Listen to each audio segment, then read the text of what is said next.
জীবন সংগ্রামের ইতিহাস, বাংলাদেশের মুক্তিকামী মানুষ মনে রাখবেন। সেই আমাদের প্রিয় নেতা, বাংলাদেশ জাতীয়তাবাদী দলের স্থায়ী কমিটির অন্যতম সদস্য বাবু গয়েশ্বরচন্দ্র রায়। বিশেষ অতিথি উপস্থিত আছেন রংপুর বিভাগের সহ সাংগঠনিক সম্পাদক আব্দুল খালেক, রংপুর বিভাগের আরেকজন সহ সাংগঠনিক সম্পাদক অধ্যাপক আমিনুল ইসলাম, বিএনপি এবং অঙ্গ সহ সংগঠনের প্রিয় নেতৃবৃন্দ, সর্বস্তরের ভাই ও বোনেরা, আসসালামু আলাইকুম। মেসেজ তো পেয়েছেন আপনারা? কি দাদার বক্তব্য থেকে মেসেজ পাননি? যে গণতন্ত্রের সংগ্রামে দীর্ঘ 16টি বছর আমরা রাজপথে হত্যা, নির্যাতন, গুম, জেল জুলুমের বিরুদ্ধে প্রতিবাদ করে একটি স্বৈর শাসনের অবসান ঘটিয়েছি। লক্ষ্য একটি ছিল, আমাদের লক্ষ্য ছিল একটি অবাধ, নিরপেক্ষ, গ্রহণযোগ্য নির্বাচন। সেই আকাঙ্ক্ষা নিয়ে বাংলাদেশের মানুষ বুকে রক্ত ঢেলে দিয়েছে, স্বৈর শাসনের পতন হয়েছে। কিন্তু আমরা সাম্প্রতিক সময় লক্ষ্য করছি সেই আকাঙ্ক্ষার থেকে, সেই লক্ষ্য থেকে কিছুটা মনে হয় বিচ্যুতি ঘটছে। আমরা ভরসা পাই না, আমরা কোনো সিদ্ধান্ত দেখতে পাই না। একটি সরকার সিদ্ধান্তহীনতায় চলতে পারে না। আমাদের পার্টির ভারপ্রাপ্ত চেয়ারম্যান বলেছেন যে আমরা এই সরকারকে সহযোগিতা দিচ্ছি, দিয়ে যাচ্ছি, দিব। কিন্তু তার মানে এই নয় একটি অন্তর্বর্তীকালীন সরকার অনন্তকাল পর্যন্ত ক্ষমতায় বসে শুধু সংস্কার, সংস্কার আর সংস্কারের কথা বলেই যাবেন।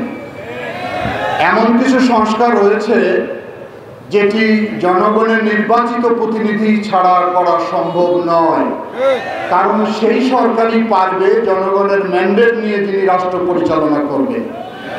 আর রাজনৈতিক সরকার ছাড়া যে রাষ্ট্র সঠিকভাবে পরিচালিত হয় না, সেটি তো বিগত 6 মাসে আমরা লক্ষ্য করে দেখলাম। এখানে আমরা দ্রব্যমূল্যের কথা বলি, আইন শৃঙ্খলার কথা বলি, রাষ্ট্র পরিচালনার ক্ষেত্রে তাদের দক্ষতার কোনো চিহ্ন আমরা দেখতে পাই না। আমরা এখন স্বাভাবিকভাবে কথাগুলো বলে যাচ্ছি। দাদা ইঙ্গিত দিয়ে বলেছে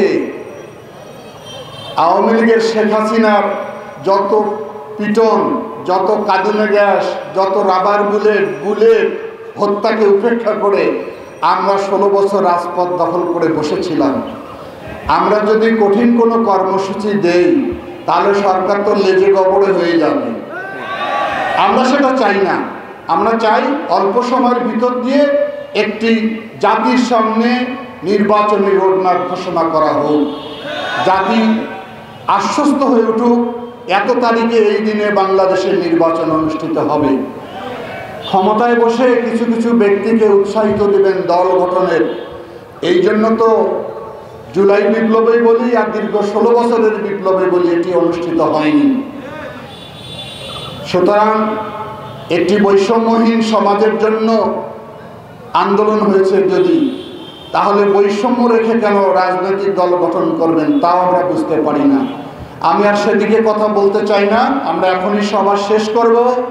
আমরা একটা নতুন আন্দোলনের ডাক দিয়েছি রংপুরের মধ্যে, রংপুরের জনপদে তিস্তা নদীর পানির ন্যায্য হিস্যার দাবিতে।